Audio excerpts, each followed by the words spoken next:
si tienen, que busquen un libro cualquiera o un cuaderno grueso, que tengan por ahí a mano, no importa el contenido, es para que hagamos una prueba, ¿ok? Ustedes van a tomar ese cuaderno o ese libro y lo van a doblar en el lomo de esta manera, ¿ok? Yo por la altura a la que tengo la cámara, no puedo hacerlo tan arriba. Voy a ver si tengo algo más bajito.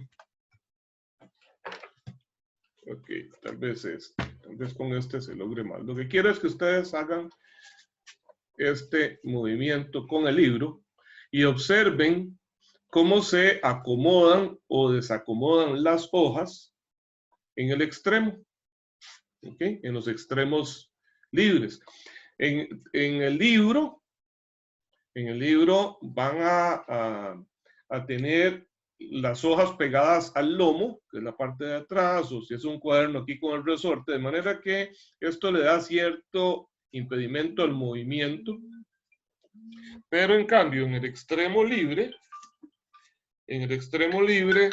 sí se pueden mover.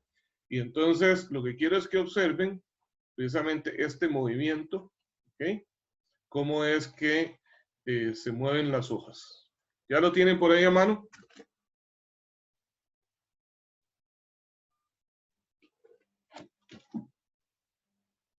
Sí, profe, ya. Ok. ¿Qué podríamos decir de eso? Bueno, supongamos que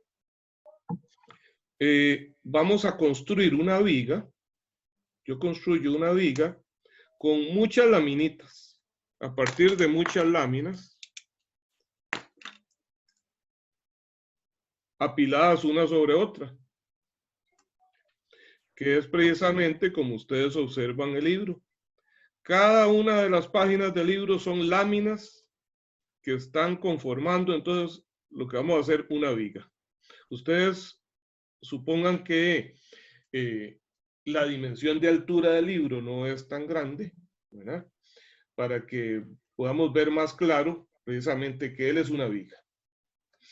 Bien, si esas láminas, en el caso nuestro, las hojas del libro, no están unidas entre sí, cuando yo le aplico a esto flexión,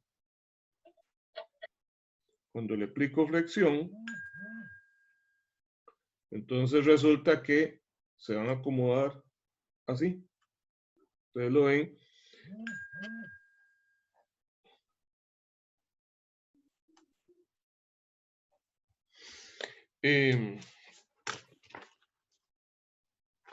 Y lo hice al revés. Estas de los extremos, en los extremos se va a ver como así. Como así es que se les ve eso. Sí, profe. Como salidas, ¿verdad? Ok. ¿Por qué es eso? Bueno, porque resulta que todas están acomodándose a una forma circular, forman un arco. Pero resulta que el radio de curvatura de esta de aquí abajo no es igual al radio de curvatura de la de arriba. ¿Están de acuerdo? ¿Por qué? Porque hay un centro por ahí imaginario, donde el centro de esas circunferencias imaginario, que es común, y entonces ellas están adoptando, al estar en tanto más alejadas estén de ese centro, entonces mayor es el radio y por lo tanto el arco que forman es diferente. ¿Ok?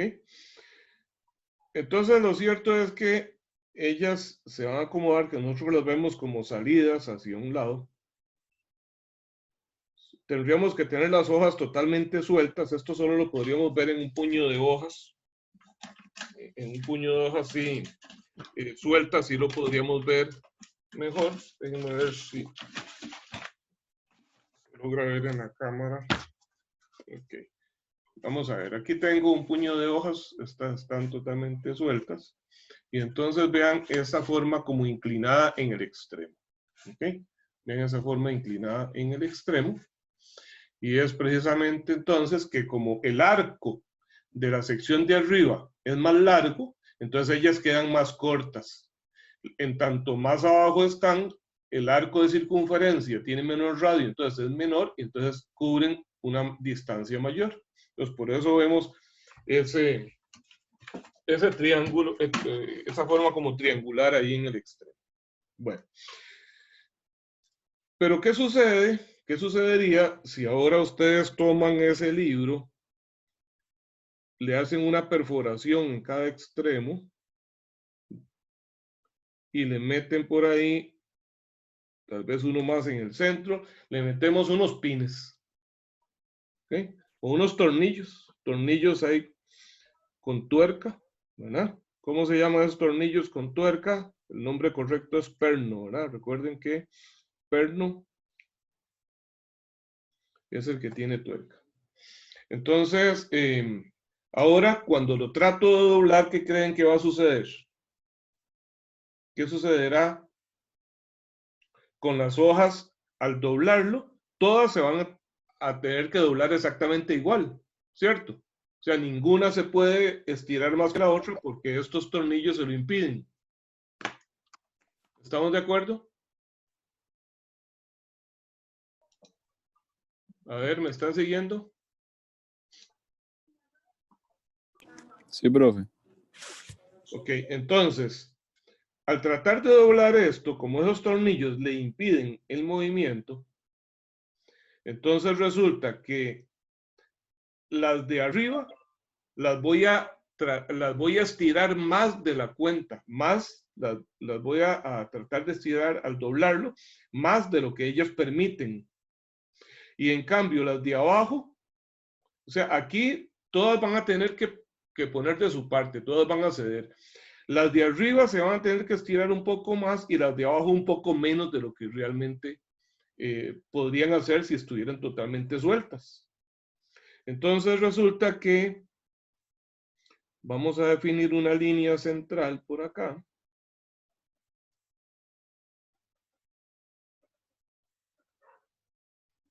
Que es un eje de simetría, o sea, es la mitad del espesor.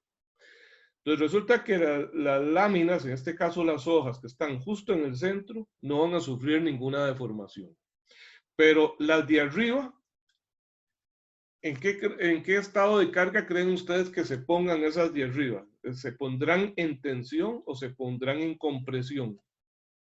Cuando yo trato de doblar esto así, ellas se van a poner tensas o se van a poner en compresión, las que están del lado de arriba, de aquí para arriba.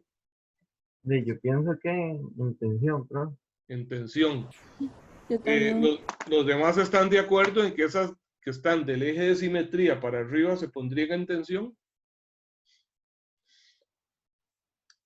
¿Sí? Sí, profe. Ok. ¿Y qué pasa con las de abajo?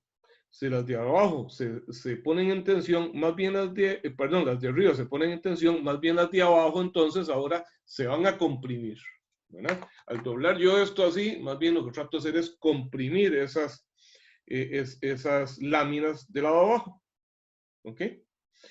Bueno, entonces vean que estamos hablando de estado de carga, de tensión o de compresión. Significa que estas láminas, si yo suelto una laminita de estas, de arriba, va a estar en tensión. Y si suelto una laminita de esas de abajo, vamos, o sea, no si la suelto, si la analizo por separado, pues ella va a estar en compresión. Entonces hablamos de un esfuerzo normal, ¿verdad? Porque son fuerzas en esta dirección, ¿estamos de acuerdo? Las fuerzas que se producen son en la misma dirección de la viga, sobre esas láminas. Entonces, son fuerzas axiales. ¿Está claro? Las que se generan ahí, a la hora de yo doblar esto, se generan fuerzas entonces axiales sobre las diferentes láminas. Entonces, estas están en un esfuerzo de tensión, un esfuerzo normal de tensión, hacemos un esfuerzo positivo, y esta de acá un esfuerzo de compresión, un esfuerzo negativo. ¿Ok? Pero, ¿por qué fue que se dobló esto? ¿De qué manera puedo doblar esto? Bueno, lo puedo hacer aplicándole fuerzas que generen flexión. Por ejemplo, podría poner ahora de otra manera el libro fijo en un extremo. Aquí están todas las laminitas, todas las hojas. Aplico una fuerza acá. Eso va a producir que se doble de esta manera. ¿Ok?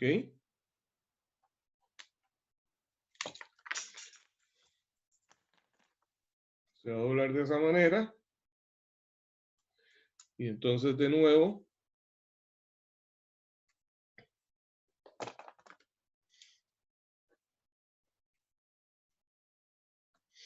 en este caso, las capas de arriba van a estar en tensión, las de abajo en compresión. ¿Y qué fue lo que produjo? ¿Quién produjo estos esfuerzos entonces normales? Los produjo una fuerza cortante. ¿Ok? ¿Por qué se produjeron? Porque esa fuerza cortante produce flexión.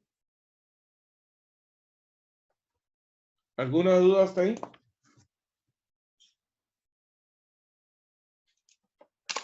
Ven qué interesante entonces. Tenemos una fuerza cortante. La fuerza cortante es perpendicular a la viga. Sin embargo, la fuerza cortante produjo flexión. Y la flexión genera fuerzas normales o bien esfuerzos normales. Entonces ven qué interesante. O sea, todo lo que puede producir esa fuerza cortante. ¿Ok? Puede generar esfuerzos. Primero, como fuerza cortante, produce deformación cortante. Luego, produce momento flector. Ese momento flector genera deformación en la viga. Y esa deformación genera entonces los esfuerzos normales por flexión. ¿Alguna consulta hasta aquí?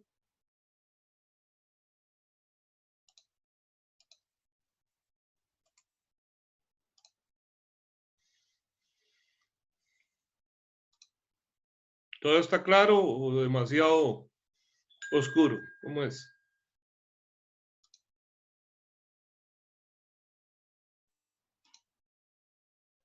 Sí, yo lo entiendo, profe. Bien. Muy bien, entonces... Profe, ¿podría volver a explicar la segunda parte? Ajá. Muy bien. Bueno, entonces tenemos que...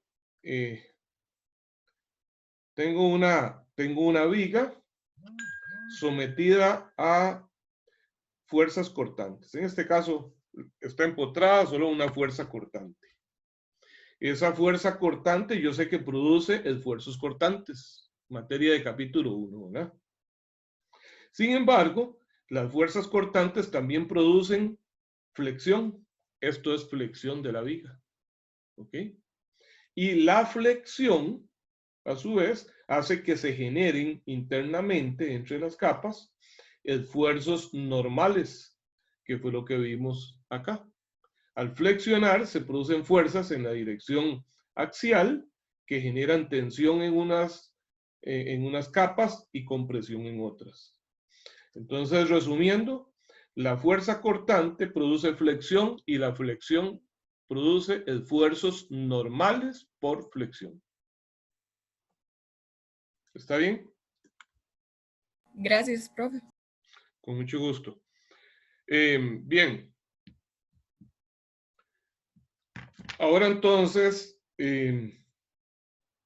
esta fuerza produce momentos flectores. Alrededor, si yo dispongo un sistema de ejes X y Y de esta manera, y Z saliendo del plano, ¿en qué eje se encuentran los momentos flectores que produce esta fuerza cortante en Y?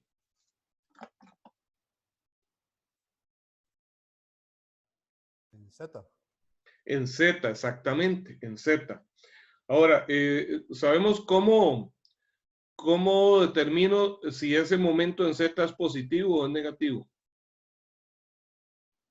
Regla de la mano derecha.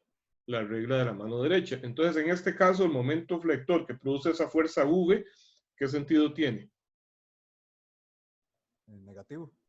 Es negativo, ¿verdad? Porque esto produce este sentido de giro en sentido horario. Si yo hago girar mi mano en sentido horario, entonces mi pulgar apunta hacia adentro, ¿verdad? Muy bien. Entonces, resumiendo, de aquí lo que me interesa es que los momentos flectores van a ser perpendiculares al plano que contiene la fuerza. ¿Estamos de acuerdo? La fuerza está en el plano XY. El momento flector es entonces en el eje perpendicular al plano XY. No queda otra que sea el eje Z. Entonces, la fórmula para determinar el esfuerzo normal por flexión dice que es M por C entre I. ¿Ok? Este momento es en Z para este caso. No siempre, o sea, dependerá de cómo estén orientados los ejes y cómo esté orientada la fuerza que yo esté aplicando. Pero en este caso que estamos viendo, ese momento es en Z. Entonces, este momento de inercia también es alrededor del eje Z. ¿Pero de quién? Del área transversal. Del área transversal.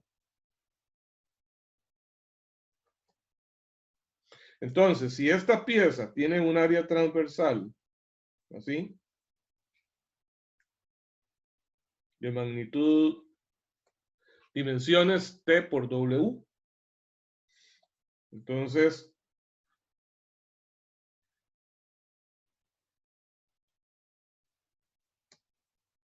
voy a buscar en mi tabla de momentos de inercia, en el libro o donde tenga por ahí, cómo calcular el momento de inercia de esta área rectangular alrededor de ¿cuál de estos dos ejes? El eje Z. Ok, pero sin ponerle nombre, aquí está bien. Vamos a ver. Vamos a hacer una cosa entonces. Voy a poner los ejes aquí en este dibujo primero. X, eje Y Z saliendo de la pizarra. Voy a dibujar esto un poquito más grande y a la derecha. Entonces, ¿cuáles serían estos ejes del área transversal? Esto es viéndolo de aquí para allá, derecha e izquierda, ¿verdad? Esto sería el eje Y así se vería el eje Z. ¿Estamos de acuerdo? Esto es una vista del área transversal. ¿Por qué el eje Z lo puse hacia la izquierda? Porque está saliendo de la hoja, ¿ok? Entonces, si yo me paro aquí a la derecha y veo de derecha hacia la izquierda, entonces vería que el eje Z sale hacia allá. ¿Estamos de acuerdo? Sí, profe. Bien, entonces, les pregunto de nuevo, ustedes van al libro, buscan la tabla de momentos de inercia y se encuentran esta figura. Y entonces, por aquí dice IX igual a algo, el IY igual a algo, el IZ igual a algo. Ahí están los valores en esa tabla. ¿Cuál de estos tres valores es el que tienen que tomar de esa tabla para utilizar en esta fórmula que están aplicando a este problema? IX, bro. El IX. Bien. ¿Y por qué no es el IZ? Si aquí dice que es IZ y aquí está el eje Z, ¿por qué no es el eje Z de esta tabla? Porque los ejes no tienen que llamarse siempre iguales. Lo importante es cuál es la orientación de ese eje, no es el nombre. ¿Cuál es la característica que tiene este eje? Bueno, es que es el eje horizontal en el área transversal. Aquí esta área transversal tiene dos ejes paralelos a ella. Y el eje Z, perdón, el eje perpendicular a ella, en este caso sería el eje X. ¿Ok? El momento de inercia va a ser de uno de los dos ejes que es paralelo al área transversal. Y es el mismo eje en el cual están aplicados los momentos que produce esta fuerza cortante. Entonces, ya sabemos que ese de los dos ejes paralelos al área es el eje horizontal. Entonces, si nos vamos acá, estos son los dos ejes paralelos. Aquí son X y Y, aunque aquí fuesen Y y Z. Y el eje horizontal es X. ¿Ok? Z sale del plano. ¿Ok? Entonces, este es el que tengo que utilizar. No importa el nombre. ¿Está claro? Sí, profesor. Muy bien. ¿Qué más tenemos que considerar al respecto? Importante. A ver, es que Sí, me queda la duda. Entonces, sí. sería el perpendicular, digámosle, a esa. Ok. Usted va a tomar, va a analizar la figura y considera el área transversal. El área transversal de esta viga es esta. Entonces, usted se fija primero en qué eje, alrededor de qué eje producen momento flector las fuerzas cortantes. Estas fuerzas cortantes producen momento alrededor del eje Z. Si fuera hacia arriba, igual me queda en Z, nada más que cambie el sentido. ¿Ok? Entonces es alrededor de ese mismo eje, llámese como se quiera, ¿verdad? Porque podría llamarse X, Y o Z, depende de cómo estén orientados los ejes, pero es el mismo eje alrededor del cual se dan los momentos. Entonces usted se va al área transversal, identifica ese eje, ¿ok? Entonces usted aquí dijo, bueno, de acuerdo a cómo están los ejes, aquí está X y Y, Z sale de la pizarra. Entonces los momentos son alrededor del eje Z. Me voy al área transversal, identifico ese eje. Aquí está. Entonces es un área rectangular, este es el eje y ahora busco en la tabla de momentos de inercia cuál es ese eje, sin importar el nombre. Hasta podría taparle el nombre a los ejes. ¿Ok? Lo que me interesa es el momento error de este eje, sea el nombre que le hayan puesto. Le pudieron puesto, a ver, el eje WW. ¿Ok? No importa. Lo importante es la orientación. ¿Está bien? Sí, profe. Ok, entonces vamos a ver ahora qué pasaría si esa viga la dibujo tridimensional.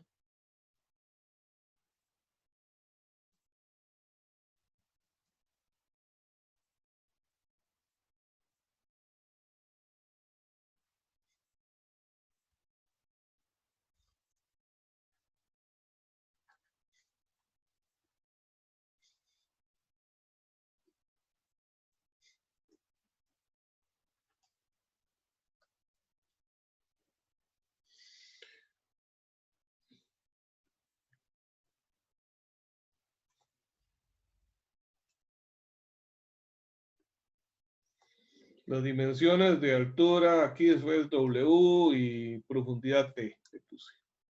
¿Ok? Pero ahora aplico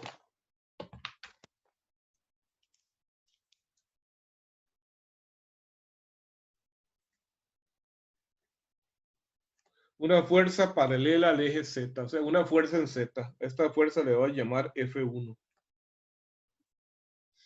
¿Alrededor de qué eje produce momentos esa fuerza? De Y. Supongamos que esto está empotrado aquí. ¿Perdón? ¿Alrededor de qué?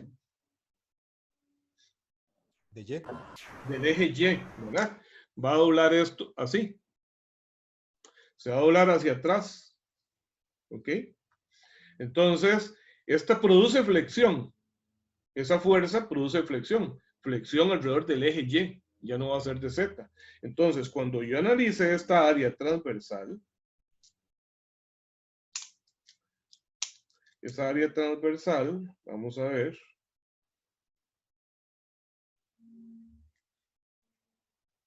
Aquí está la dimensión W. Y aquí la dimensión T. ¿Ok?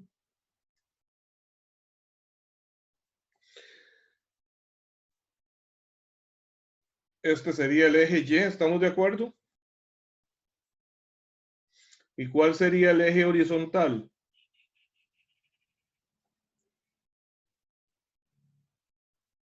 ¿Cuál es el nombre de este eje horizontal?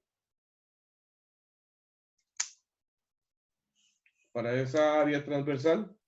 Z. Es Z, ¿ok? Es Z. ¿Y hacia dónde queda la flecha de ese eje horizontal? ¿Hacia la derecha o hacia la izquierda? Yo estoy viendo de derecha a izquierda. Estoy viendo en el sentido acá del lapicero. ¿Ok? ¿Hacia dónde queda la flecha de este eje horizontal? ¿El eje Z positivo queda hacia la derecha o hacia la izquierda? Izquierda. Hacia la izquierda. Ahí sería Z. Ok. Cuando quiero determinar el momento, ok, vamos a ver. Esta viga, vamos a decir que mide L. Entonces, ¿cuál es el momento que produce esa fuerza F? F1.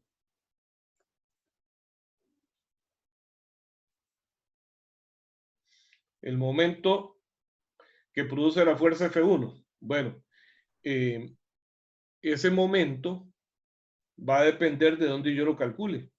Si yo calculo cuál es el momento que produce en un punto por acá, un punto aquí, o uno aquí, o uno acá, o en el origen, en cualquiera va a ser diferente, ¿verdad? ¿Por qué? ¿Cómo se calcula ese momento que produce la fuerza F1?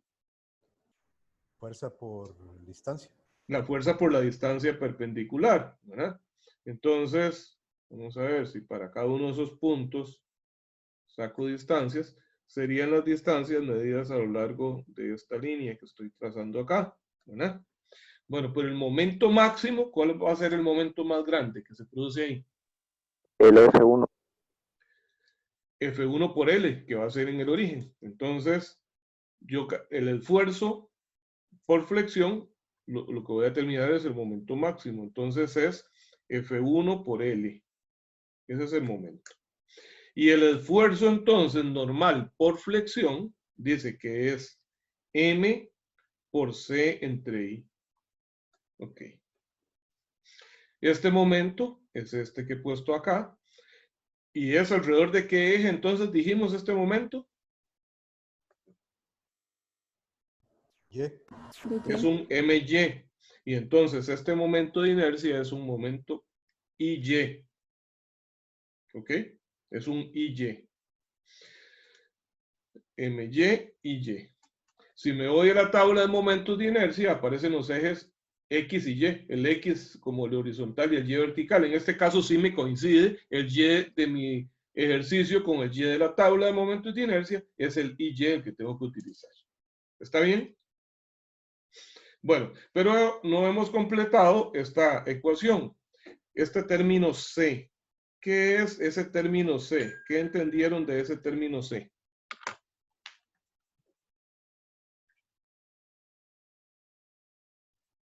Profe, es la distancia del plano neutro al donde se aplica Ok, la fuerza. a donde se aplica, donde se quiere calcular ese esfuerzo normal. ¿Por qué donde se quiere calcular? Bueno, porque vimos que, vamos a ver, si yo dibujo de nuevo la viga anterior,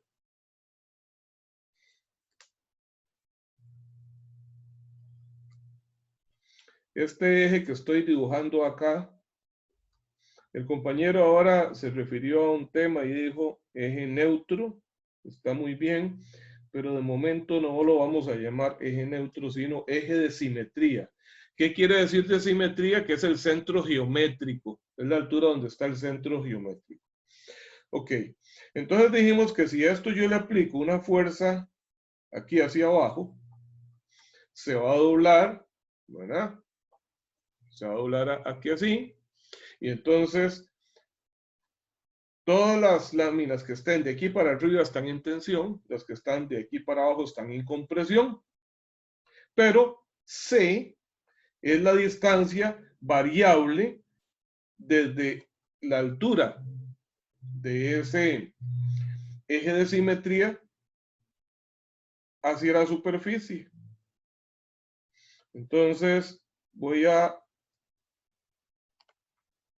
poner un eje diferente que le llamo C. Ahí es donde voy a medir la variable C. Y en este eje horizontal voy a medir la magnitud del esfuerzo. ¿Ok? Para cada elemento.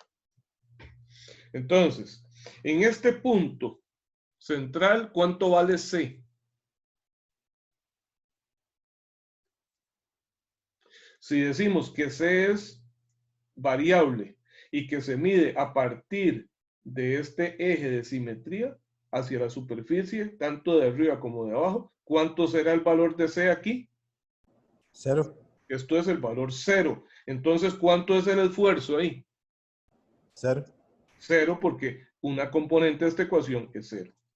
Ahora bien, observen esta ecuación. Arriba tiene MY. Ese momento es una constante. Es el producto de una fuerza que es constante por una longitud que es constante. Entonces, este término de MY es constante. Y el momento de inercia es una propiedad geométrica, de manera que también es constante. Entonces, esta ecuación es de una constante por una variable. ¿Ok? Esto es como que fuese la ecuación que dice así, y igual a mx más b. ¿Verdad? Esto es la ecuación de ¿qué es esto? La línea recta. De una línea recta, donde m es La pendiente. la pendiente. Pero en este caso, esto no existe aquí. Es 0, no tiene nada más. Entonces, ¿qué forma tiene la gráfica de esta recta? Es una Lineal. gráfica que parte del inicio en 0, la pendiente es positiva y entonces sería así. ¿Estamos de acuerdo? Ok, pero entonces, si varía, esto es C, ¿verdad? Realmente, entonces, esto es como decir que es una constante por C. Entonces, ¿a dónde alcanza el valor máximo del esfuerzo? Cuando C alcance su mayor valor. ¿A dónde alcanza su mayor valor? Justo acá en la superficie. Entonces,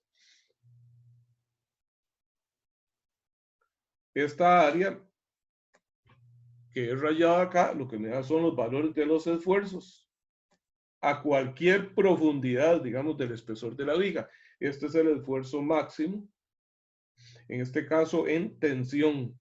¿Ok? Ahora bien, ¿qué pasa de aquí para abajo? Ahora C empieza a tomar valores, pero negativos. Si aquí es 0, de aquí para abajo es negativo. Pero estas dos constantes no cambian. Entonces, ¿qué sucede? La recta es exactamente igual, pero va para el otro lado. Entonces aquí tengo yo el esfuerzo máximo de compresión. ¿Está claro?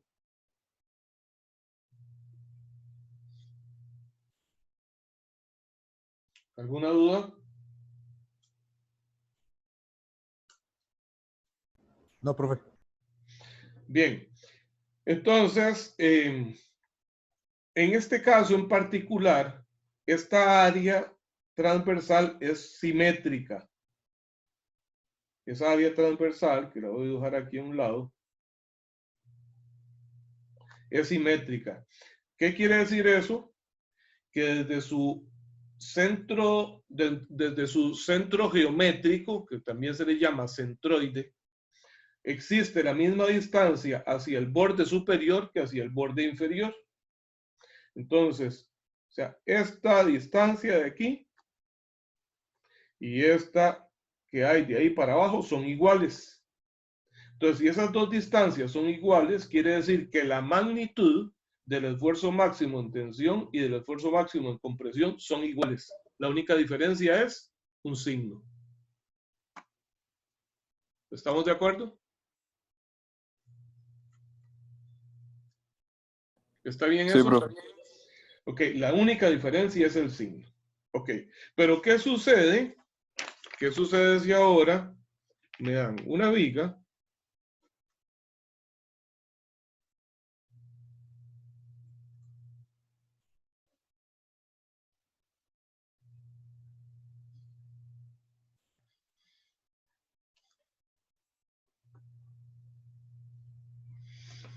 Esta viga va a tener una geometría diferente.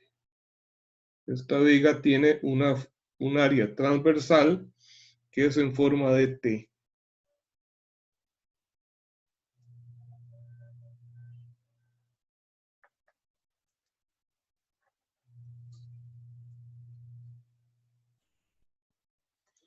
¿Ok?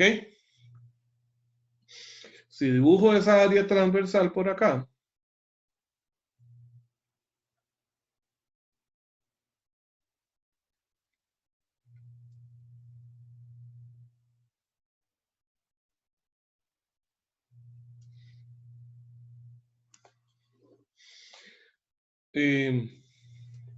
digamos que esta altura total se llama H.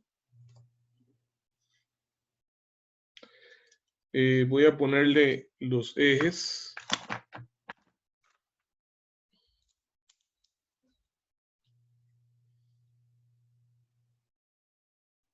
Tenemos el eje Y, por aquí en algún lugar, el eje Z. Todavía no voy a poner el eje X hasta no explicar lo siguiente. Veamos. ¿Ustedes creen que el centroide de esta área transversal en forma de T estará a H medios? ¿No? No. ¿Hacia dónde estaría desplazado? ¿Más hacia arriba o más hacia abajo de H medios? Hacia arriba. Más hacia arriba, ¿verdad? Recuerden, ustedes vieron en mecánica 1 cómo calcular centroides de áreas compuestas, y entonces resulta que ese centroide estará en un punto por acá, un poco más arriba de la mitad de la altura. ¿Estamos de acuerdo? Entonces, justo ahí, de ese punto que no sé dónde está ubicado todavía, porque necesito más información, ahí sale mi eje X. Entonces, si a esto le aplico una fuerza cortante vertical hacia abajo, aquí en el extremo,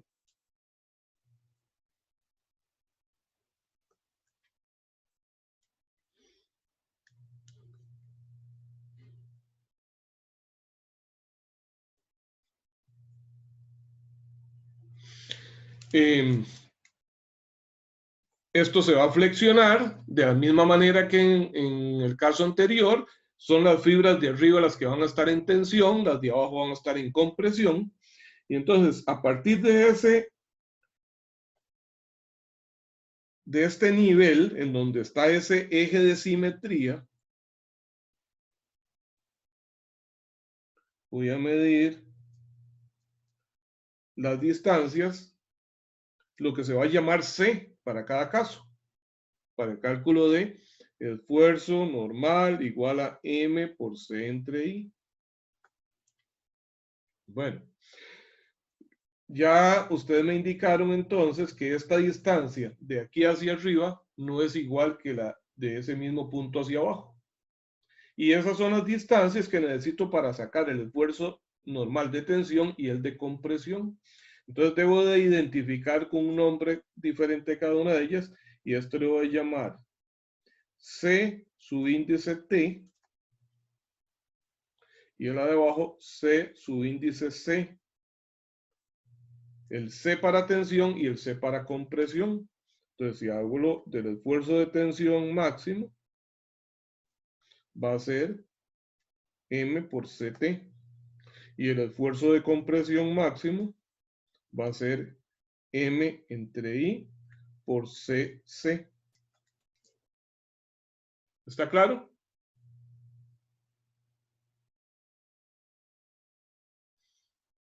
¿Preguntas?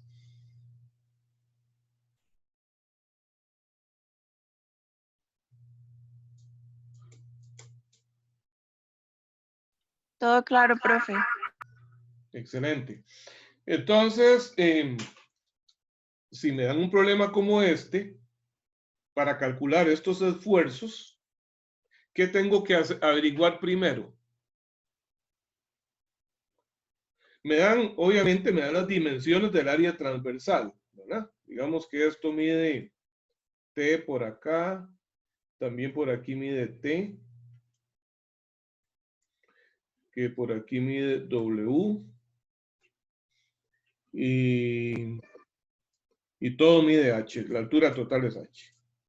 Entonces, con esas dimensiones ya proporcionadas, ¿qué es lo primero que tengo que calcular para determinar estos esfuerzos máximos en tensión y en compresión?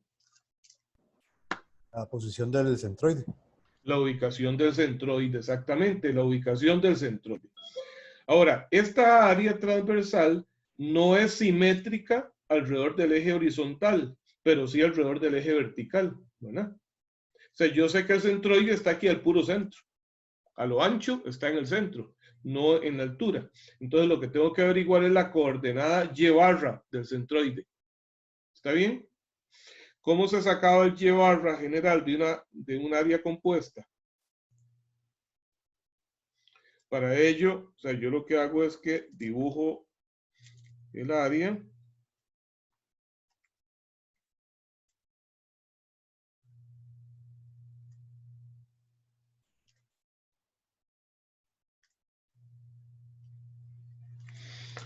Y le pongo los ejes de coordenadas, en ese caso, en la base. Aquí le pongo X y aquí le pongo Y. Para poder calcular ese Y barra. ¿Cómo se hacía eso? Primero que nada, recuerden que lo que hacemos es dividir el área en áreas independientes más sencillas. Entonces, esto va a ser el área 1 y esto es el área 2. ¿Ok?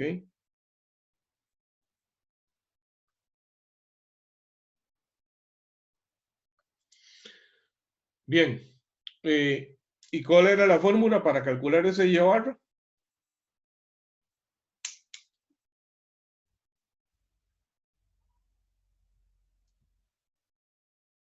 No me van a decir que llevaron mecánica 1 hace 10 años, ¿verdad? Profe, es que nosotros no vimos eso. ¿No vieron eso? No, No, profe, no lo vimos. porque Ok. lo Bueno, recortaron, digamos, todo el tema que se suspendió un ok, tiempo. ok.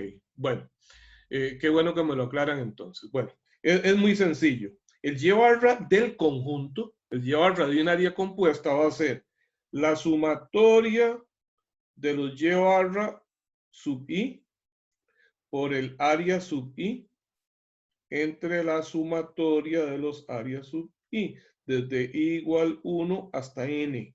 Ok, donde ¿qué es N? La cantidad de piezas en que yo descompuse esa área, la cantidad de partes. Ok, entonces, en este caso, aplicando esa fórmula aquí, si hablo que es el área 1 y el área 2, entonces digo, es el Y barra 1 por el área 1, más el Y barra 2 por el área 2. Todo dividido entre la suma de las áreas, que es área 1 más área 2. ¿Está bien? ¿Está clara la fórmula? Para hacerlo mejor, voy a ponerle datos a las dimensiones. Vamos a ver, voy a poner acá que W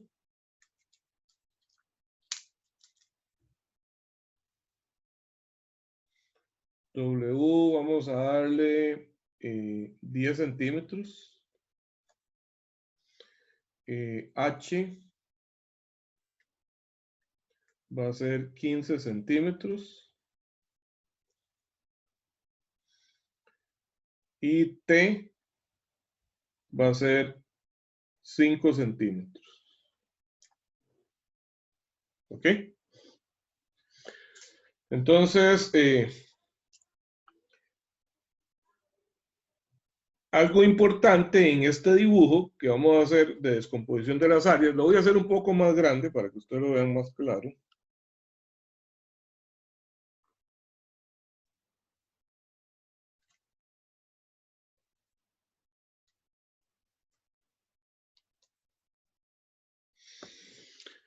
Ahí está, este es el 1 y este es el área 2.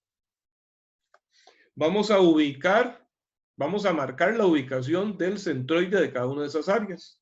Como son áreas perfectamente rectangulares, entonces el centroide de esta estará acá y el de esta estará por aquí. ¿Ok? Ahora voy a ponerle las dimensiones. Entonces, vamos a ver, dice que este ancho es W, es 10 centímetros.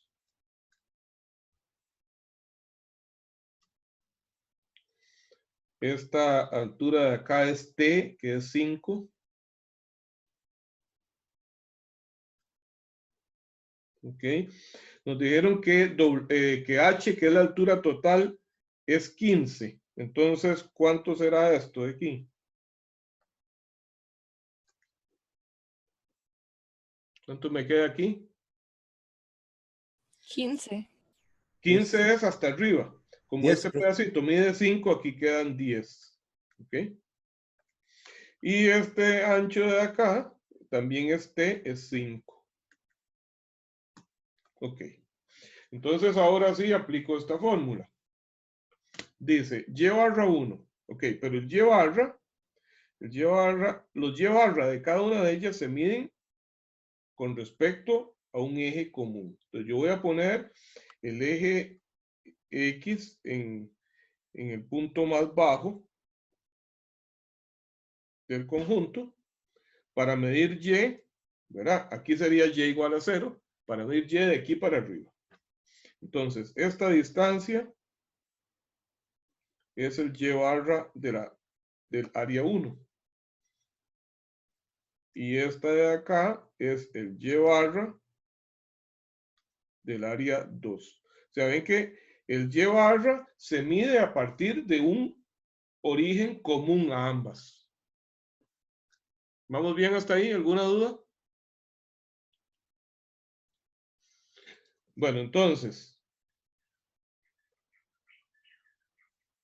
¿cuánto será el Y barra? Vamos a sustituir valores en esta fórmula. ¿Cuánto es el Y barra del área 1? Ah, mira, aquí los puse al revés. Esto le puse 2, este es 1 y este es 2. Ok, ¿cuál es el Y barra 1? ¿Cuánto mide el Y barra 1? 12.5. Sería 10 es hasta aquí, ¿verdad? Del origen hasta aquí 10 y más la mitad de estos 5, 2.5, efectivamente es 12.5. 12.5. ¿Cuánto vale el área? Vale 10 por 5.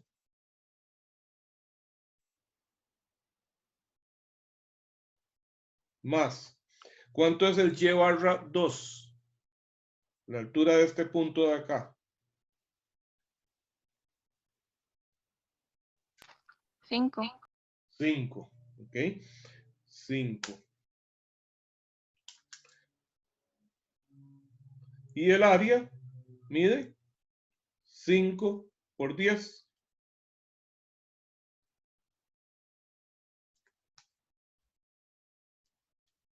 Abajo el área 1, 5 por 10. Y el área 2 también 5 por 10. Entonces arriba tengo 50 a esto por 12.5. Si no me equivoco da 625, pero si alguien me ayuda se lo agradezco. Y aquí tengo 50 por 5, 250. Y abajo 50 y 50, 100. 625 más 250 me da 875 entre 100 y entonces el Y barra es 8.75 centímetros. Está bien. Muchas gracias. Ok, ¿alguna duda con esto, con ese cálculo? Esa es la coordenada entonces Y barra del centroide de toda la pieza. Entonces vean que este centroide del área 1 está a 5 de altura. Esto aquí está a 10, 8.75 es un punto por ahí intermedio, ¿verdad? Este es el centroide de todo el conjunto. Ese es el Y barra general. Entonces, si regreso a este dibujo, esa es la altura a la que pongo el eje X. La altura de este punto. ¿Está bien?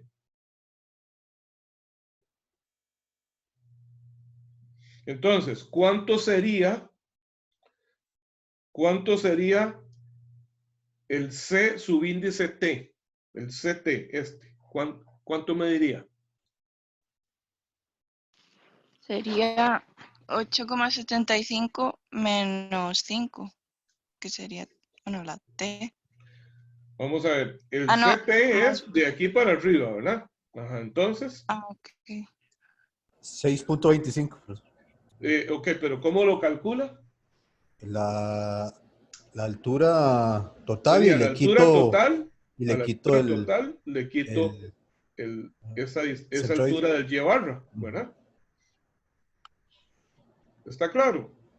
Sería H menos el Y barra, ese CT, que sería entonces 15 menos 8.75 nos da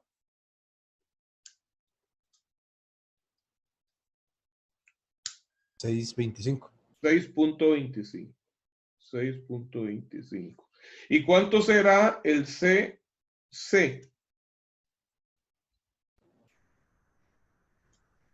8.75. Es el mismo Y barra, porque es la distancia de ese punto hasta abajo. Es el mismo Y barra, es 8.75.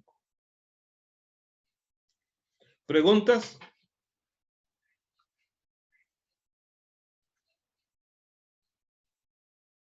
¿Todo claro?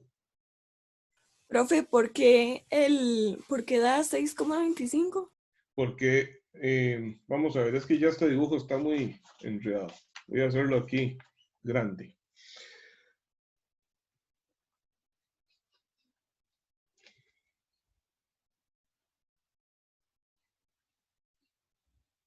Ese es el área transversal. Nosotros acabamos de averiguar la ubicación de este punto que es el centroide de toda el área, que fue ese Y barra que calculamos, que nos dio 8.75.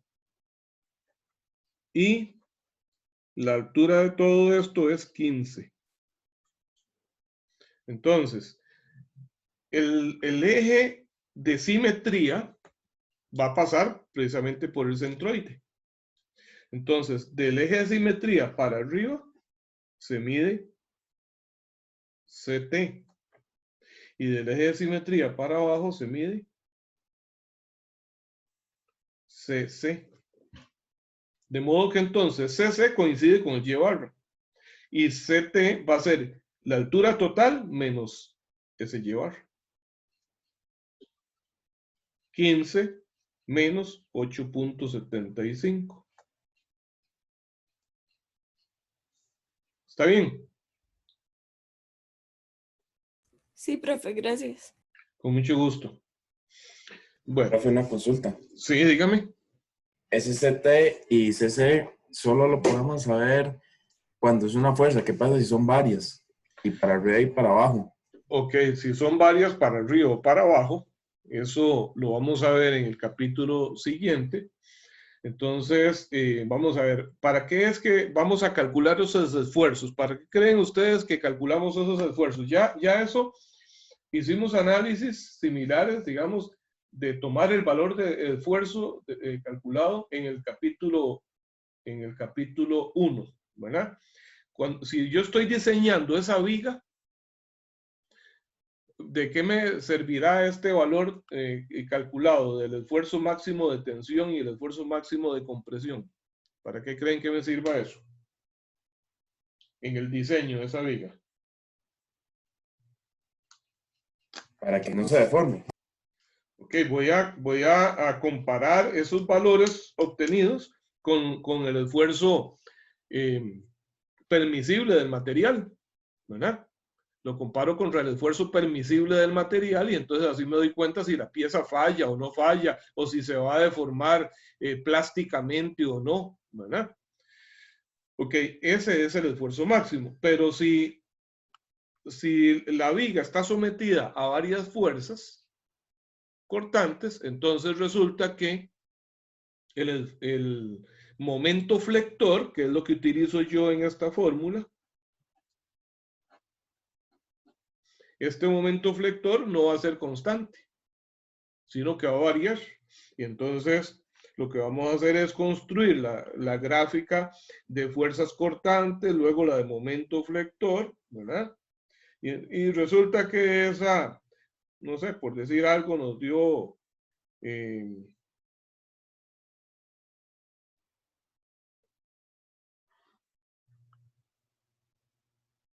así. Esa es la gráfica de momento flector. Porque hay varias fuerzas. Entonces, en ese caso, para un problema como este, ¿cuál sería el valor de momento que ustedes utilizarían? ¿Qué creen? Depende de dónde esté el largo de la barra, digamos, de longitud. Pero lo cierto es que la viga va a ser única, o sea, va a tener las mismas características en toda su longitud. Entonces, si usted quiere determinar cuál es el esfuerzo máximo que va a soportar esa viga, ¿cuál valor de momento de todos los que aparecen aquí en esta gráfica utilizaría? El de la recta por encima del eje X es una, y la del pico debajo del O sea, eje va a X es otra. utilizar de acá, va a buscar el valor máximo absoluto. ¿Ok? Ya sea positivo o negativo. Porque esto, ¿qué es lo que quiere decir? Que si es positivo o si es negativo, que un caso se va a doblar así y otra parte se va a doblar así. Pero igual, eso es flexión. Yo estoy flexionando la viga en diferentes formas. ¿Ok? Entonces, de la gráfica lo que busco es el pico máximo. De acuerdo en este caso, pues pareciera la distancia me quedó como este más grande, ¿verdad? Estos dos son los valores máximos, pero este es el máximo absoluto, y entonces este es el momento máximo, y ese sería el que usted utilice ahí. Esto va a ser así si hay muchas fuerzas. ¿Está bien? Gracias, profe. Con mucho gusto. Bien, entonces, vamos a ver, vamos a hacer un ejercicio. Yo les hice el 4.12, que era precisamente de un área, vamos a ver, este que aparece encima mío, este de acá, es el 4.12, les recomiendo que revisen de nuevo ese ejercicio, el procedimiento empleado, porque efectivamente ahí tuve que calcular la ubicación, bueno, en este caso en particular me dan la ubicación ahí del centroide, ¿ok? Pero entonces vamos a ver otro diferente.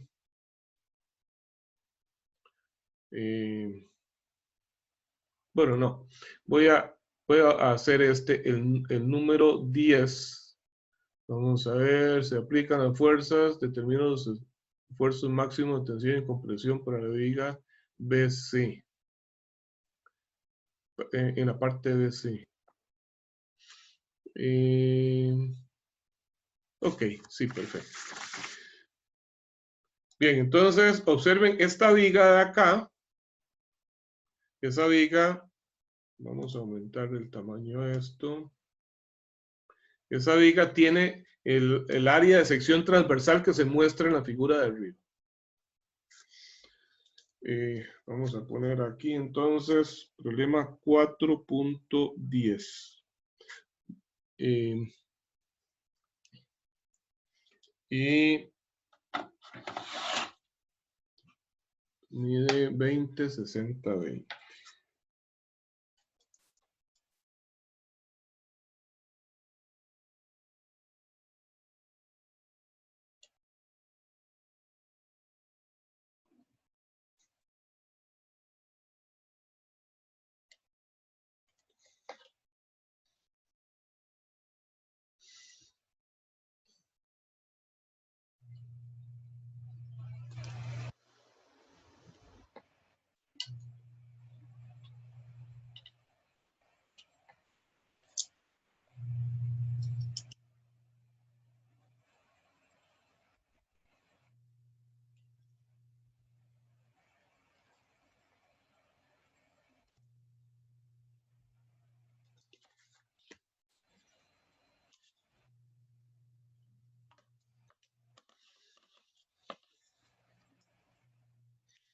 Esa viga se ve así, se ven esas rayas horizontales ahí porque su área transversal es precisamente como una T en la parte de arriba, pero luego abajo tiene también una sección horizontal, pero más pequeña que la de arriba. Entonces, ese es el área transversal.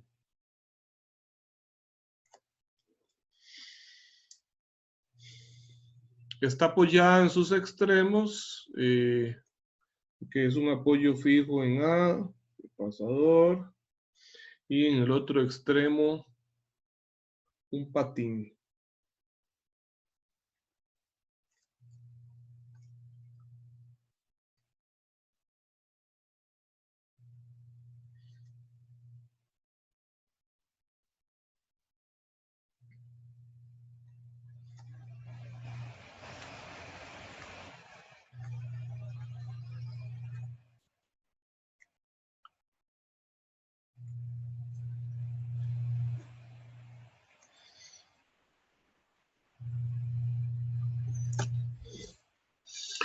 Y está aplicándole fuerzas de 25 kips en cada extremo.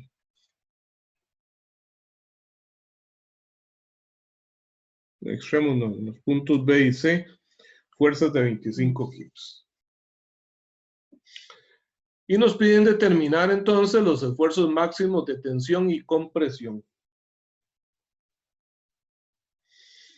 Entonces, igual, como son esfuerzos de tensión y compresión que se deben a cargas, a fuerzas cortantes, ¿verdad? Se deben a la flexión. Entonces necesito, en este caso, hacer mi diagrama de fuerza cortante para de ahí, luego hacer mi diagrama de momento flector y calcular cuál es el momento flector máximo, que es el que voy a utilizar en las fórmulas de esfuerzo. Y para poder hacer mi diagrama de fuerzas cortantes y momento flector, ¿qué tengo que calcular primero? Las fuerzas en los apoyos. Exactamente, las reacciones en los apoyos. En este caso, bueno, vamos a hacer un diagrama de cuerpo libre. Voy a hacer un poquito más pequeño. Y no voy a hacerle todo el espesor. Tengo entonces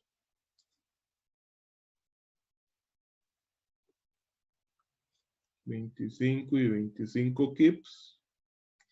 Y ahora en A, aunque debería haber reacción a X y a Y, como no hay ninguna otra fuerza en X, entonces AX es 0. De manera que son solo dos reacciones AY y DY. ¿Ok? ¿Hay alguna condición particular en ese ejercicio que me simplifique los cálculos? ¿Observan algo especial?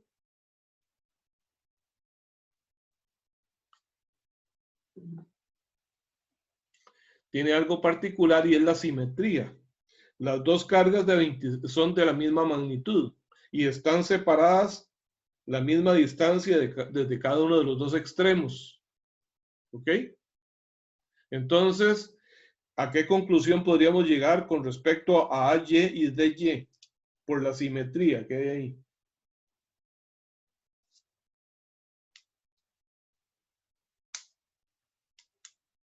¿A qué conclusión podríamos llegar? Que son iguales. Son iguales. Esto es como el caso de que hubiese solo una carga y está en el puro centro. ¿Cuál sería la conclusión? También que son iguales, ¿verdad? Si solo tengo una carga, por ejemplo, de 100 kips en el puro centro, diría que AY y DY son iguales, ¿cierto? ¿Y qué más? ¿Qué más podría decir? No solamente que son iguales, sino que entonces puedo predecir cuál es la magnitud de cada una, ¿verdad?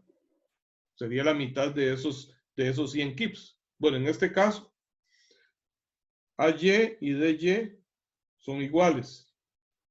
¿Ok? Y podría indicar su magnitud.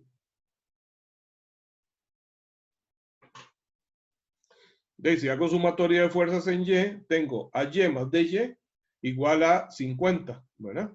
25 más 25. Entonces, cualquiera de los dos es igual a 25 también.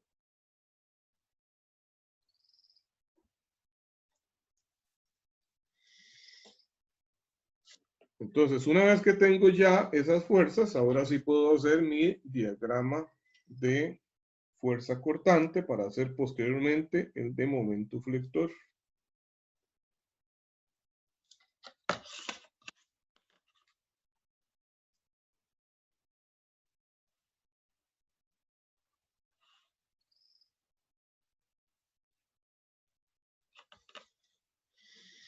Bien, entonces hago el diagrama de momento flector. Aquí está V y X, y este otro va a ser el de momento M en términos de X. Esto va a estar dada en kips y esto va a ser, el momento va a ser en kips por pulgada.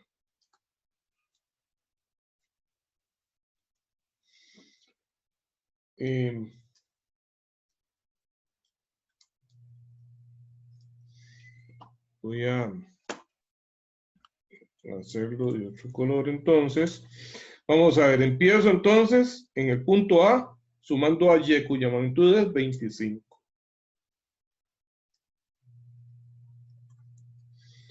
Mantiene constante.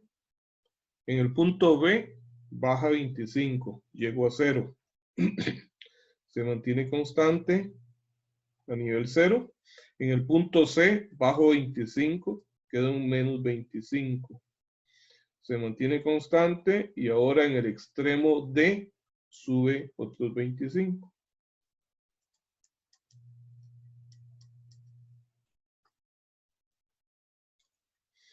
A esta área le llamo 1, a esta área le llamo 2 y las voy a determinar. El área 1, ¿cuánto vale? Vale 25 por 25 de arriba, ¿verdad? Por 20 abajo. Eso me da entonces 25 por 20, me da 500 kips por pulgada.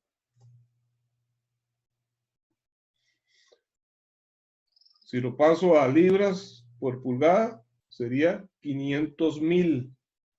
O bien 5 por 10 a la 3 y aquí 2, 5 por 10 a la 5 libra por pulgada. Y el área 2 mide lo mismo, 25 por 20, nada más que es negativa, ¿verdad? Entonces es menos 5 por 10 a la 5 libras por pulgada. ¿Estamos bien?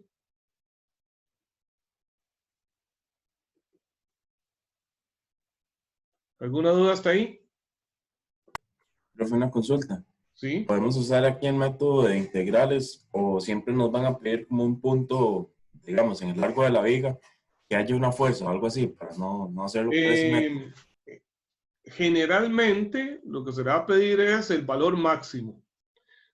El valor máximo, usted va a requerir el valor máximo, no se le va a pedir el esfuerzo en un punto en particular, sino más bien incluso que usted determine dónde se encuentra ese punto donde el esfuerzo es máximo, ¿verdad?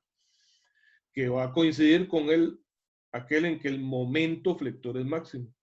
Entonces, si usted lo quiere hacer por cortes o lo quiere hacer por integrales, eso es cosa suya. Lo importante de aquí es que esto va a ser una herramienta para llegar a obtener la información de esta gráfica que es el momento máximo, el momento flector máximo. ¿Está bien? Bien, entonces voy con el diagrama de momentos. Empiezo en 0, sumo el área 1, cuya magnitud es 5 por 10 a la 5. ¿Ok? A partir de ahí se mantiene constante. Y luego, al llegar al punto C, entre C y D, debo restar el área 2, que es de igual magnitud, y entonces me queda así. Entonces, este es el momento máximo, que es de 5 por 10 a la 5 libras por pulgada. Para eso fue que hicimos cálculo de reacciones, diagrama de fuerzas cortantes y ahora diagrama de momento flector. Porque necesito calcular el momento flector máximo, que es el que voy a utilizar en la fórmula para calcular el esfuerzo normal por flexión. Bien, entonces, ahora sí, vamos a al cálculo del esfuerzo normal. Dice que el esfuerzo normal es igual, este máximo va a ser con el momento máximo, entonces, ¿verdad? No hablamos antes de máximo porque el momento era constante, pero como aquí varía, por ejemplo, si yo le despidiera un punto por acá, entre C y D, ¿cuál es el esfuerzo normal por flexión en un punto, llamémosle E, entre C y D? ¿Qué tienen que hacer? Venir a esta gráfica, leer cuál es ese valor de momento, y ese es el momento que vamos a utilizar acá, ¿verdad? Okay, por C entre I. Este momento de inercia va a ser alrededor de ¿qué eje?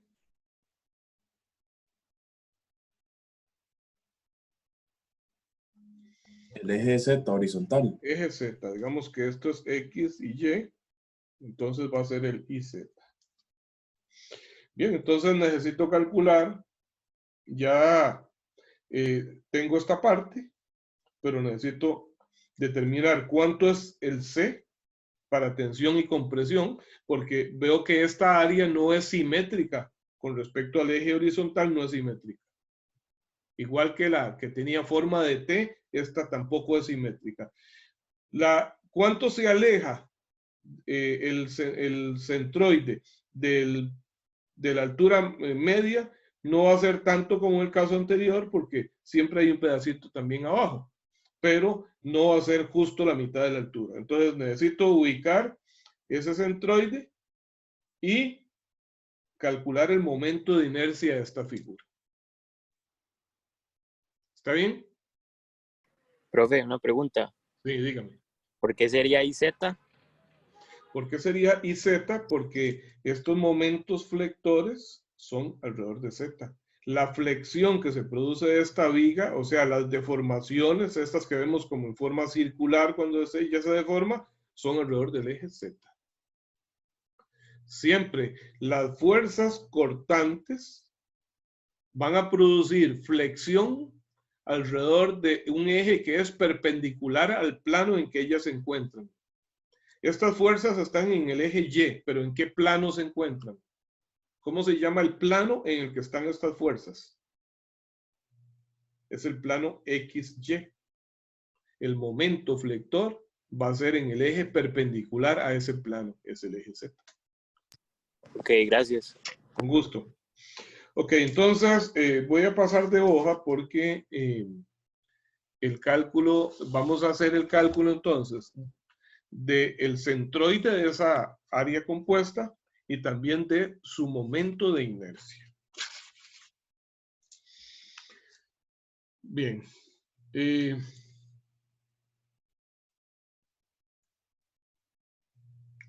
Voy a dibujar de una vez como rectángulos independientes esa figura.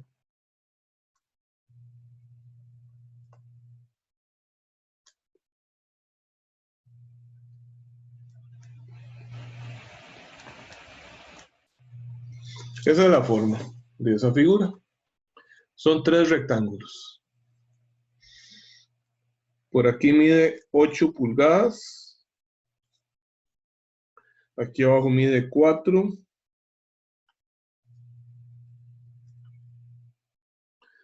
La altura de la parte central es de 6.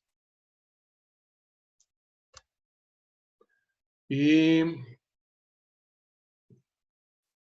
los espesores, acá esta es 1 pulgada.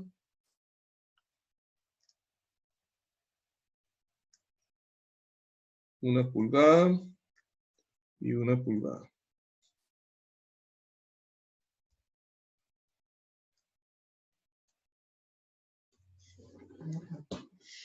¿Ok? Voy a enumerarlas. 1, 2 y 3. Pongo entonces el origen de coordenadas aquí abajo. Aquí está mi eje X y el eje Y le pasa por el puro centro a todo.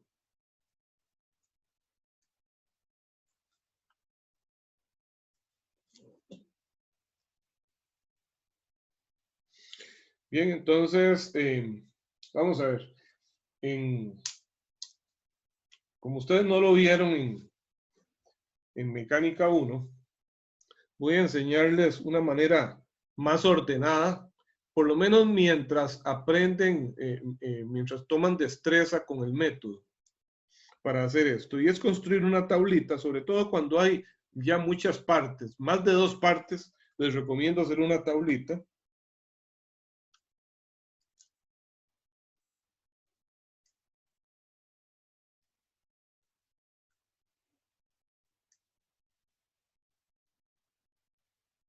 En la que van a poner, vamos a ver, vamos a contar la cantidad de partes y le vamos a sumar 2 y eso va a ser la cantidad de renglones que le vamos a poner a esa tabla. La cantidad de filas. Son 3 piezas, le sumo 2, son 5 renglones. 1, 2, 3, 4 y 5.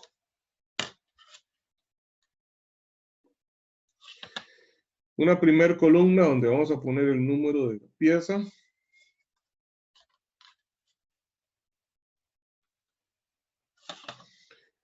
En la segunda columna vamos a poner su Y barra.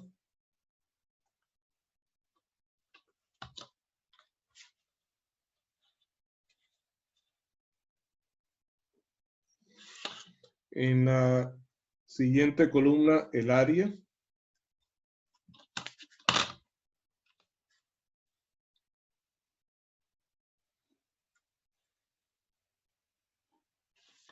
Y en la última vamos a poner el producto de Y barra por A. Entonces aquí voy a poner 1, 2 y 3. Y aquí el símbolo de sumatoria. ¿Ok? Bueno, por favor síganme acá.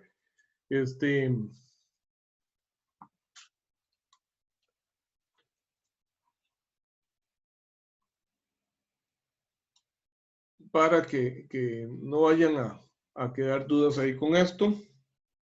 Vamos a ver, Diego Chávez, por ahí está Diego Chávez. Aquí, profe.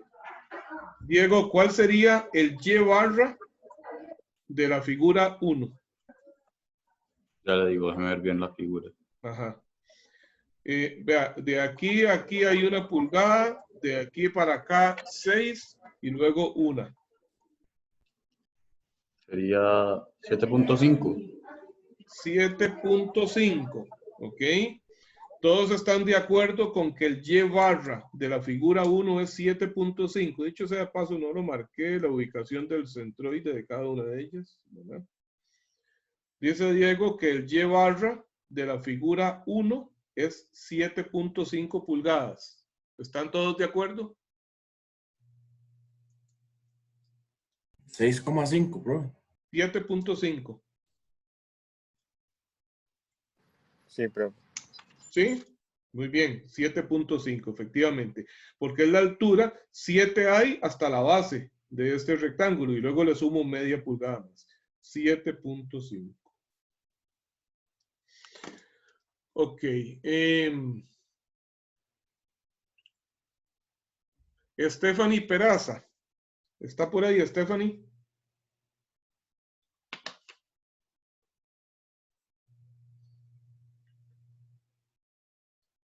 Stephanie, hola. Bueno, vamos a ver, Sofía. Sofía Rodríguez.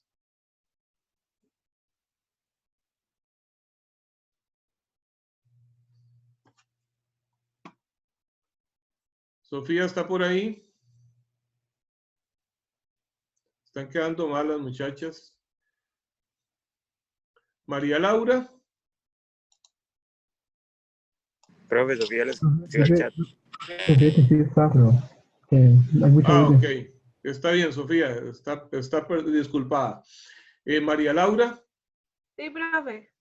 Ok, María Laura, dígame cuál sería el Y barra de la figura número 2. 4. 4. Vamos a ver, ¿están de acuerdo todos con que es 4? Esa figura mide 6 de altura, la mitad de su altura es 3 y le sumo 1 que hay en el bloque de abajo, es 4. Efectivamente es 4 para esa figura. Muy bien.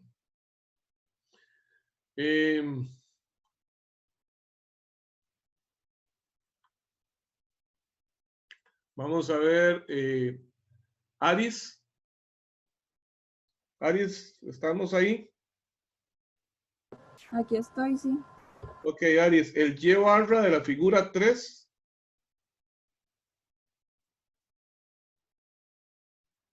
Es la de abajo, ¿verdad? Sí. 0,5. 0.5, muy bien. Como le puse muy fácil, Aris, ese, ahora regáleme las áreas. ¿Cuánto sería el área de la pieza 1?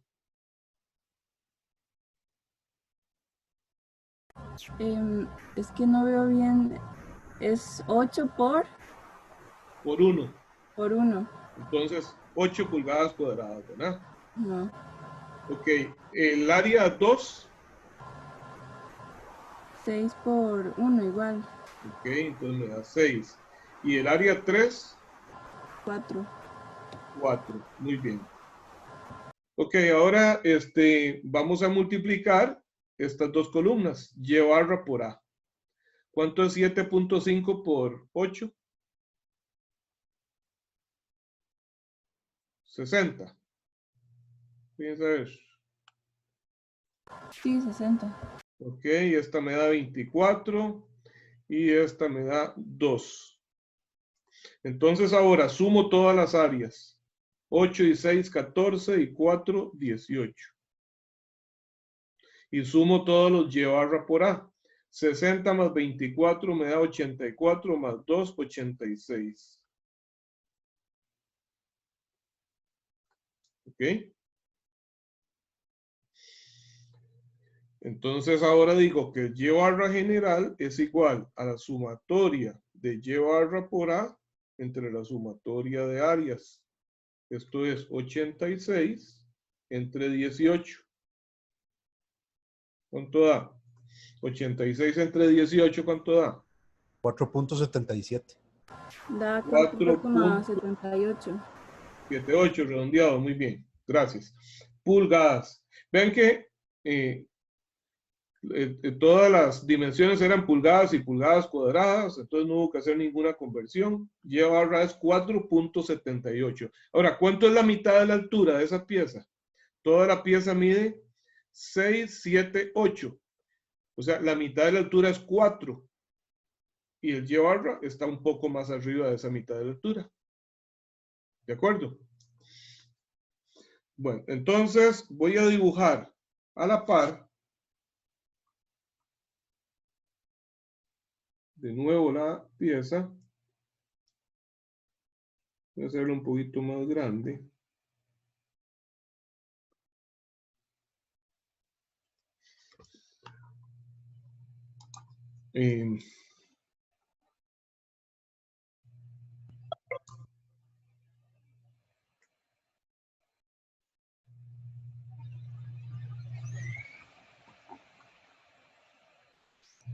Aquí está.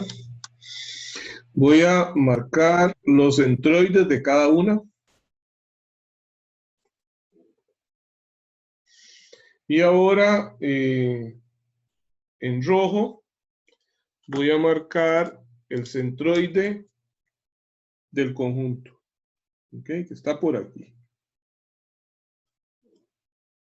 Ese punto rojo, yo espero que lo vean bien. Yo lo veo aquí para poder ver todo en pantalla. Veo todo en una pantalla muy, muy pequeñita. Yo no sé qué tan claro lo están viendo ustedes. Entonces, esta es la ubicación del centroide del conjunto. Aquí voy a poner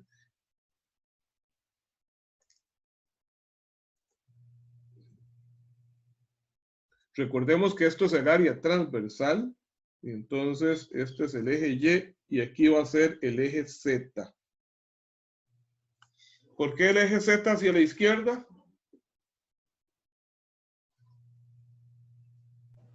Porque está saliendo de la página y es positivo. Porque es como se ve en este dibujo, como se ve esta viga viéndola desde la derecha, de aquí para allá. Ok.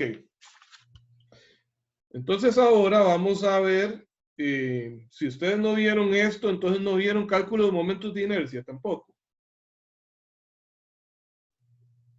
En mecánica 1. Eso sí, profe. ¿Y cómo hicieron con figuras compuestas?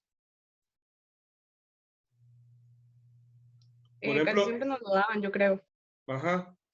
Bueno, entonces vamos a ver eso desde cero. ¿Cómo? Ahora necesitamos calcular el momento de inercia de esta área, de esa área compuesta. Pero va a ser el momento de inercia alrededor de ese eje que pasa por acá. ¿Verdad? Vamos a poner esta distancia aquí, que ya es conocida, que es de 4.78 pulgadas.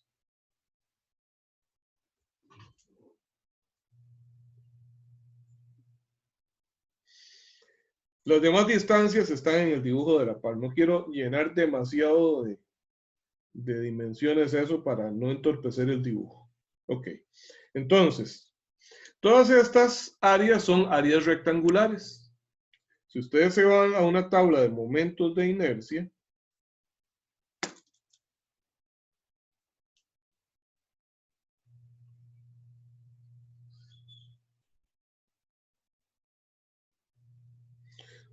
se van a encontrar por ahí un área rectangular.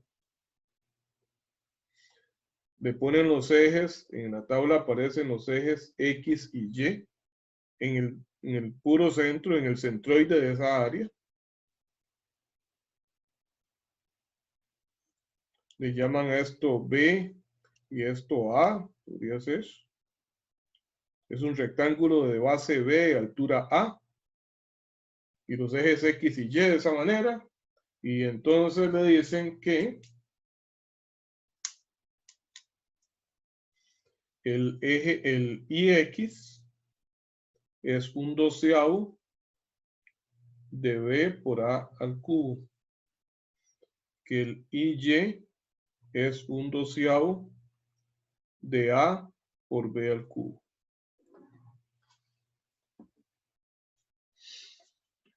Eso es lo que dice la tabla de momentos de inercia para un área rectangular.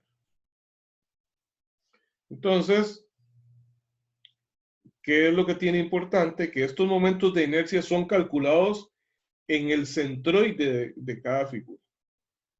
Entonces, mediante esta fórmula, ¿cuál es el momento de inercia que tendría que utilizar? Primero que nada, de esta tabla, ¿cuál debería utilizar para todas estas áreas? ¿El IX o el IY?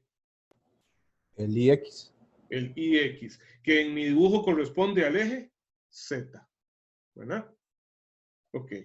Pero ese momento IX, por ejemplo, si lo calculo para la pieza 1, sería alrededor de un eje que le pasa por acá, por su centroide. Pero yo necesito que eso sea alrededor de este eje.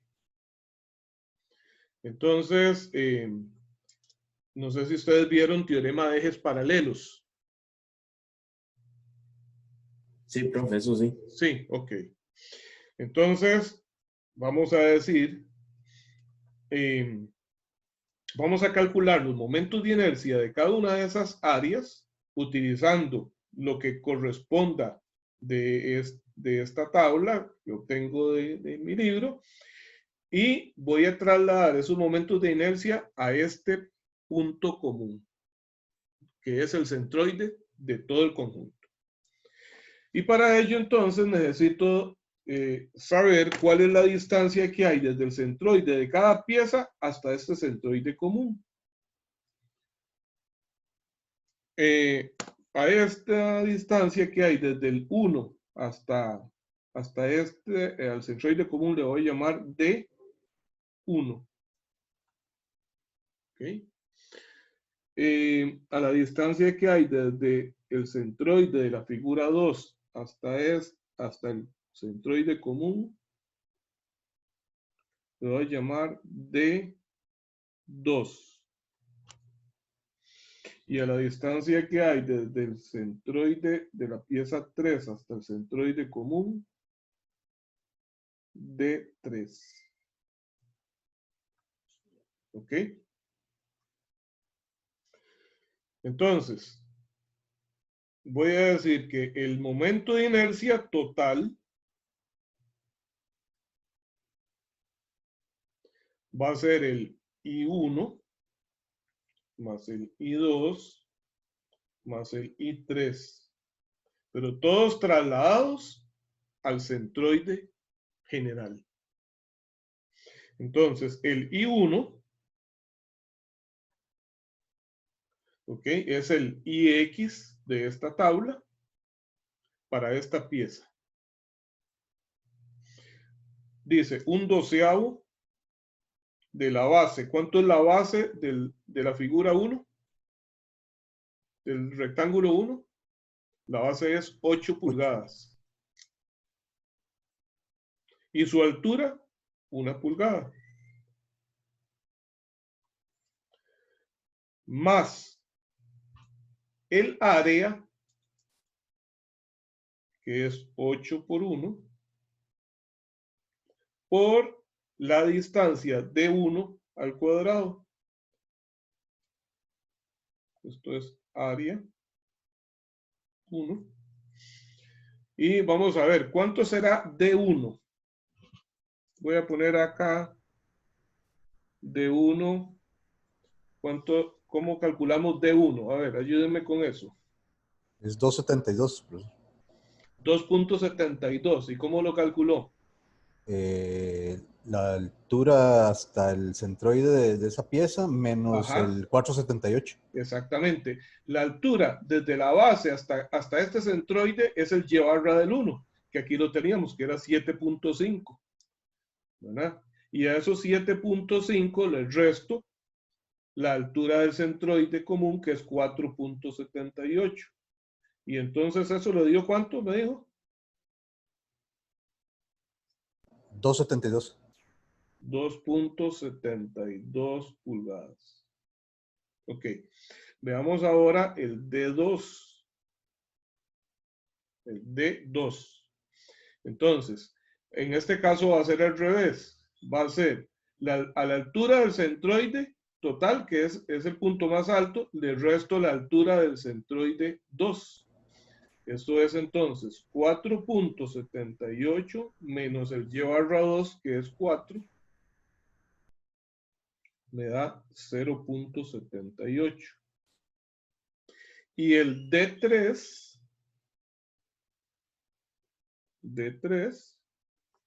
va a ser entonces la altura del centroide general 4.78 menos la altura del centroide de S, que es 0.5. Y entonces me da 4.28 pulgadas. ¿Están bien esos cálculos? ¿Alguna duda con esos tres cálculos? Bueno, entonces el área, entonces el teorema de ejes paralelos dice que es el momento de inercia alrededor de su centroide más el área por la distancia que los separa los dos al cuadrado. Entonces ese D1 que es 2.72 al cuadrado. Esto es D1. ¿Recordaron eso ahora sí? Si alguien me regala este cálculo, por favor.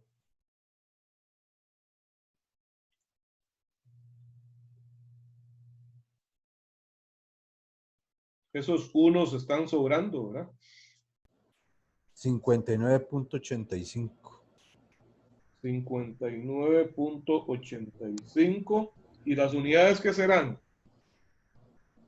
Creo que es pulgadas a la 4. Pulgadas a la 4. Muy bien.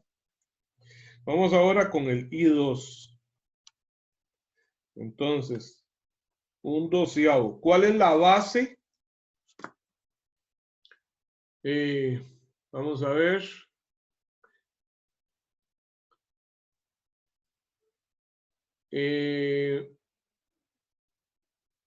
Fabián Vega.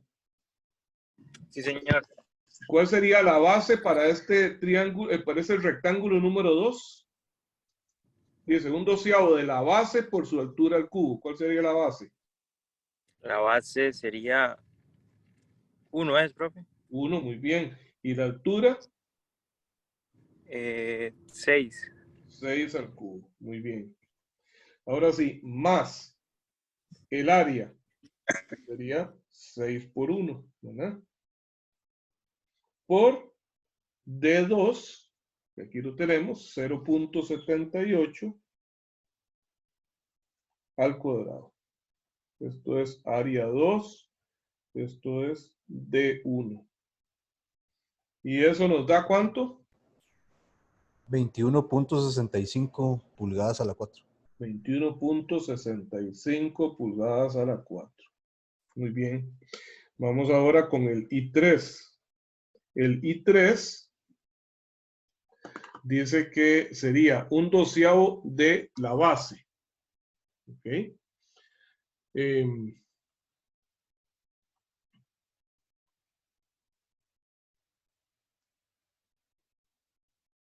Denzel.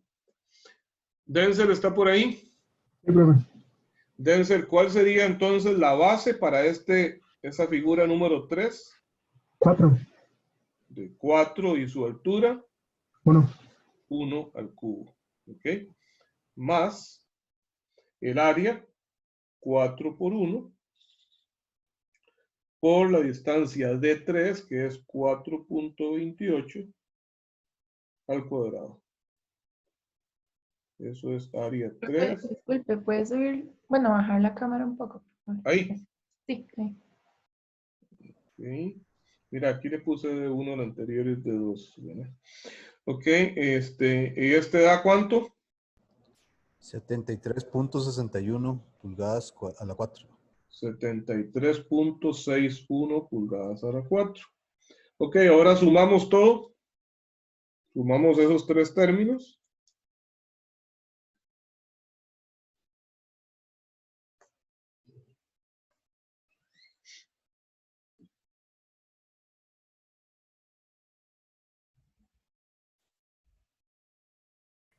$155.11. 155.11. 75, ¿cómo? 155. 155.11. Muy bien. Gracias. Pulgadas a la 4. ¿Ok? Entonces, ¿Puedo cambiar de hoja ya? ¿Sí? Bueno, entonces resumimos ahora. Recordemos, tenemos que el momento máximo que habíamos obtenido de la gráfica era de 5 por 10 a las 5 libras por pulgada. Tenemos que el IZ es de 155.11 pulgadas a la 4. Y vamos a aplicar la fórmula que dice que el esfuerzo normal es igual a M por C entre I. Ya tengo esto y tengo esto, pero ¿cuánto es C? Ok, si es el esfuerzo en tensión, vean que como esta figura, esa área transversal no es simétrica, el C para tensión y el C para compresión van a ser diferentes. ¿Estamos de acuerdo? Ok, pero también, ¿a dónde se da tensión? ¿Arriba o abajo? Voy a regresar a la viga original. ¿Cómo se imaginan ustedes esta viga deformada? ¿Cómo se imaginan que se verá cuando esté deformada por la acción de esas fuerzas? Bandeada hacia abajo. Se va a ver así, ¿verdad? Se va a ver así. Entonces, en ese caso, considerando que por aquí pasa ese eje neutro, ¿cuáles fibras están en tensión? ¿Las de abajo o las de arriba? Las de abajo. Las de abajo están en tensión. Porque esas son las que se estiran. Al doblarlo, esas de abajo son las que se estiran. Las de arriba, más bien, se tienden a encoger. Aquí están en compresión. Es contrario al ejercicio que vimos anteriormente a eso, ¿verdad? Ok. Entonces, ya esto es importante. Sabemos que las de arriba son las que están en compresión, las de abajo en tensión. Pero ¿cuánto es el C? Para eso necesitamos esta información de acá. Este es... Profe, una pregunta, ¿cómo sé yo diferenciar cuando está en tensión o en compresión? O en compresión, ok. Tome su libro o su cuaderno de nuevo, como hizo antes, y dóblelo, dóblelo así, pero hacia abajo. Es la parte de abajo la que se hace así. Entonces, si usted aprieta firmemente los extremos como para impedir que las hojas se deslicen unas sobre otras, donde lo está doblando de esta manera, se da cuenta de que las de arriba se comprimen, las de abajo se tratan de estirar. Esas son las que están en tensión. Ok, gracias, profe. Sí. Con mucho gusto.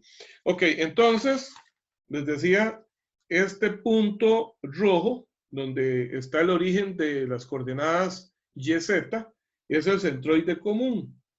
De ahí para arriba es que tengo que medir una de las distancias C, ¿verdad? Dijimos que arriba está en compresión, entonces esto va a ser C sub C. Y de ese punto para abajo va a ser el C para tensión. ¿Está bien? ¿Cuánto sería el C para tensión?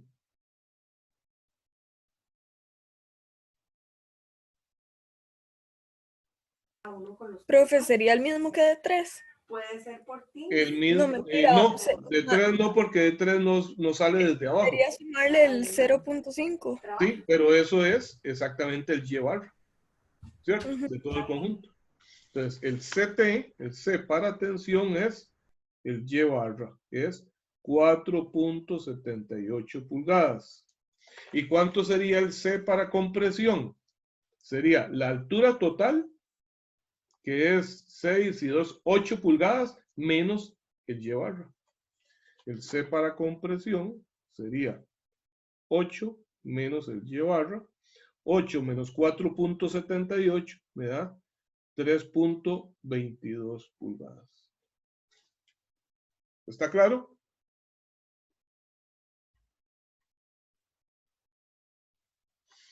Bueno, entonces ahora sí ya tenemos todos los insumos para calcular el esfuerzo máximo de tensión. Va a ser el momento, 5 por 10 a la 5. El C de tensión, 4.78.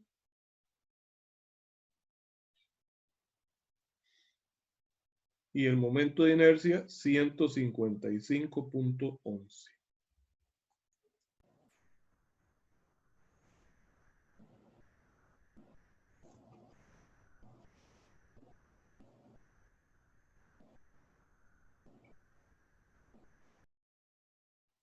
Con el de compresión, lo único que cambia es el C. ¿Ok? ¿Cuánto les da eso? Profe, en tensión 154.08 libras entre pulgada cuadrada. Por 10 a la algo, ¿no? No, me dio así 154.8. 154.8 libras sobre pulgada cuadrada son PSI, ¿verdad? ¿Y el otro? 103.79. 103.79, digamos, 0.8 PSI. Profe, ¿Sí? eso es 5 por 10 a las 5, ¿verdad? Sí, 5 por 10 a la 5, que era el momento máximo que habíamos obtenido de la gráfica. A mí me dio 15.408 PSI. ¿Será que no le puso el exponente 10 a la 5 el compañero? Yo creo que le Sí, estaba creo. poniendo por 10 a la 3. Por eso. Sí. Es que no era Kips. No, porque es que eso había resultado, era 500 kips por pulgada. Entonces le corrí la coma, puse 5 y entonces 10 a la 5. Sí, entonces usé la 3. Entonces es 15.48 por 10 a la 3. Eso sí. Serían 15.41 KSI. Redondeado. Ok. 15.4. Pero 4.8 sería entonces, porque... A mí me dio 15.408 PSI. 408. Ah, entonces sí. Ajá. Entonces 15.41 KSI. Y entonces este sería 10.38 KSI. ¿Así? Sí, profesor. Muy bien. ¿Alguna duda, muchachos? Vean que este es un ejercicio que no pareciera, ¿verdad? Nada muy difícil. Y realmente no es difícil, pero sí es laborioso, es de mucho cuidado. Resumiendo, veamos el dibujo de la viga. ¿Qué tengo que hacer? A partir de las cargas que me dan, tengo que calcular primero,